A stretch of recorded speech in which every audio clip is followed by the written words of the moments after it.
Welcome po sa Philippine Weather Trivia. Para po sa mga bago sa channel na to, ako si Alvin Pura, isang meteorologist at ang inyong weather tito. Ngayon, balikan na natin itong mga sama ng panahong binabantayan natin sa loob at labas ng ating area of responsibility. Mga dahil po nahati sa dalawa o naging dalawa po yung ating bagyong si Luis. Kahapon, ang bagyong Luis po ay naglandfall dito sa may area ng Makunakon, Isabela. Around 5:30 po yan ng hapon at kagabi, tuluyan na po itong nalusaw at humina at naging low pressure area na lamang. Pero yung mga kaulapan natin dito sa western section ng Luzon na associated din po sa Bagyong Luis ay nagkaroon po ng maliit na sirkulasyon at naging low pressure area na lamang po. Ito pong kasalukuyan natin o yung dating Bagyong Luis ay nandyan po sa may area ng Apayao, sa may Kabugao.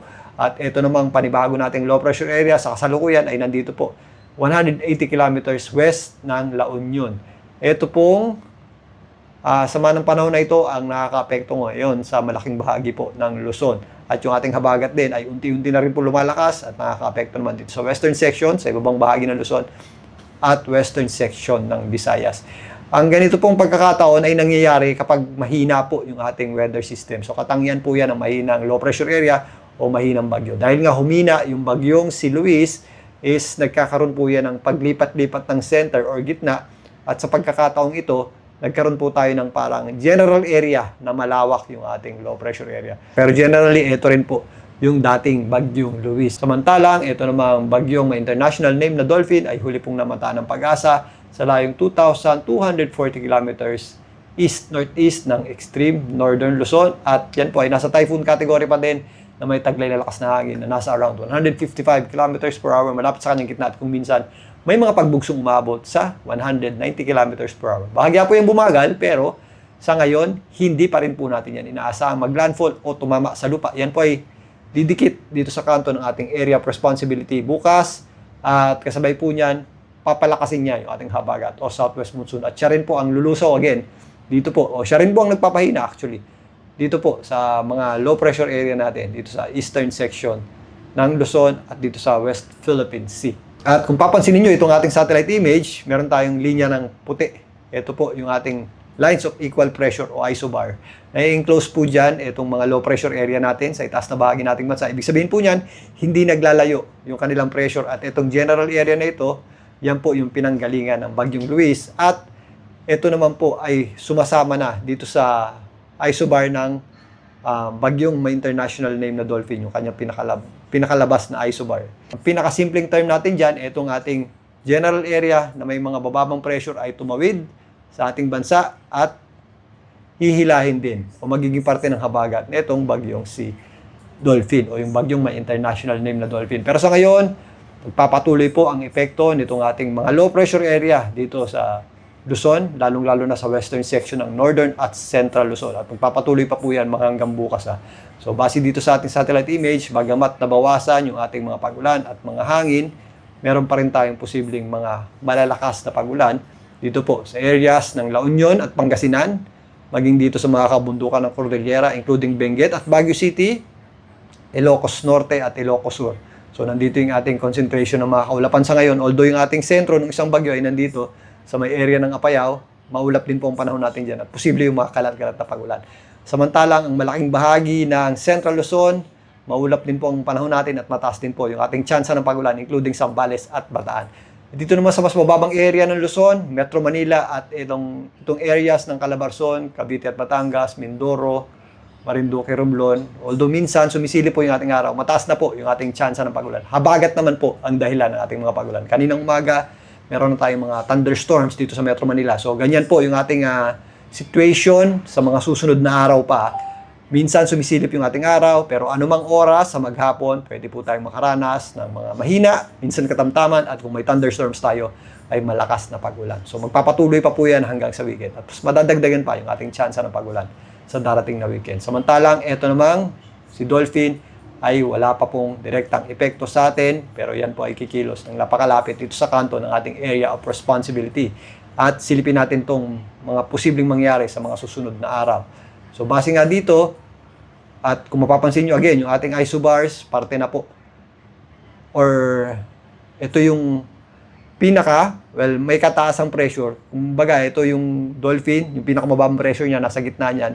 Dun sa dulo niyan is yung ating isobar na sumasakop dito sa ating low pressure area.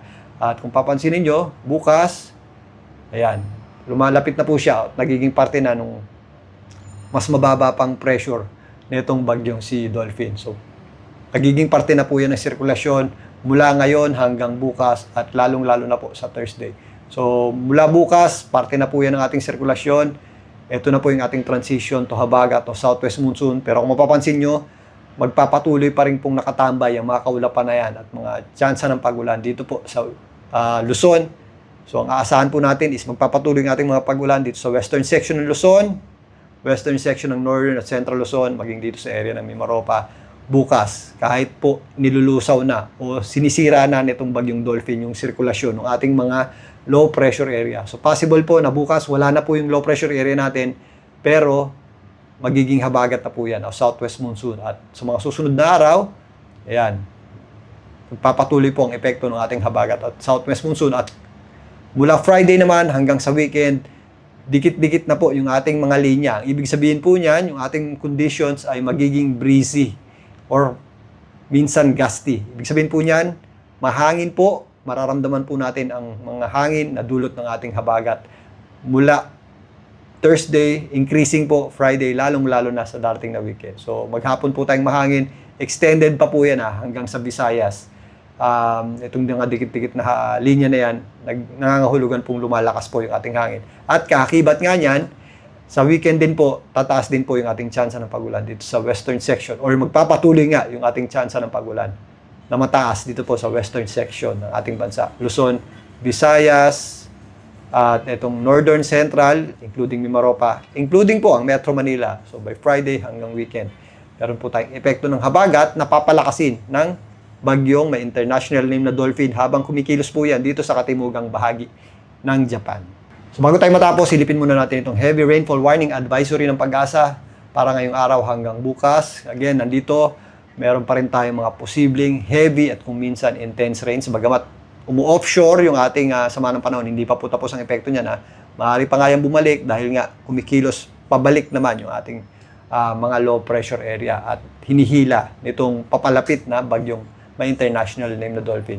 So possible pa rin po yung ating mga heavy at kung minsan intense rains o yung ating malalakas na pagulan sa mga areas ng La Union, Benguet, including Baguio City at Pangasinan, lalong-lalo na sa mga areas ng Zambales at Bataan. Samantalang possible naman yung ating mga katamtaman at kung minsan malalakas na pagulan sa Ilocos Sur, Abra, maging dito po sa area ng Ifugao, Mountain Province, Nueva Ecija, kasama na rin po dyan ang Nueva Vizcaya, Tarlac, Pampanga, Bulacan, Metro Manila, kasama rin po dyan, Cavite, Batangas at Oriental Mindoro. Ito pong mga areas na hindi sakop ng kulay, again, possible din po yung mga kalat-kalat na pagulan or thunderstorms. Hindi natin pwedeng basta-basta linyahan po yan. May chance rin po tayo ng mga pagulan dyan. So mag-ingat pa rin po tayo dahil possible pa rin po yung ating mga malalakas na pagulan kahit wala po tayo doon sa warnings or mga thunderstorms. Lalong-lalo na kapag meron tayong thunderstorms. So again, magpapatuloy po or mag-shift nga yung epekto nung habagat natin. Mula doon sa low pressure area natin, tuluyan na po yung masisira, yung kanyang center, mawawala. Pero yung mga kaulapan yan, may iwan, at magiging habagat nga po yan. O mag-transition tayo sa papalakas na habagat. Lalong-lalo na ngayong weekend. So, yan muna ang pagtalakay natin dito sa mga binabantayan nating sama ng panahon sa loob at labas ng ating area of responsibility. Again, mag-ingat po tayo dahil nitong mga nakaraang araw pa tayo nakakaranas ng mga pagulan, particularly dito sa western section ng northern at central Luzon. Mas matataas na po ang tsansa ng flash floods and landslides. At again, ugalin din po mag-check ng heavy rainfall warning advisory ng Pag-asa or yung kanilang red, yellow, orange alert dahil every 3 hours po yan nagbabago at meron din po yung kaakibat na aksyon na dapat gawin if ever meron na po tayo mga malawakang pagbaha. At ugalin din pong mag-check ng inyong local LGU at BRMO para sa mga posibleng gawin po or posibleng reaksyon sa mga pagbaha or sa mga possible landslide sa inyong areas. Muli, ito po ang inyong weather dito para sa Philippine Weather Trivia. Balikan natin to maya-maya.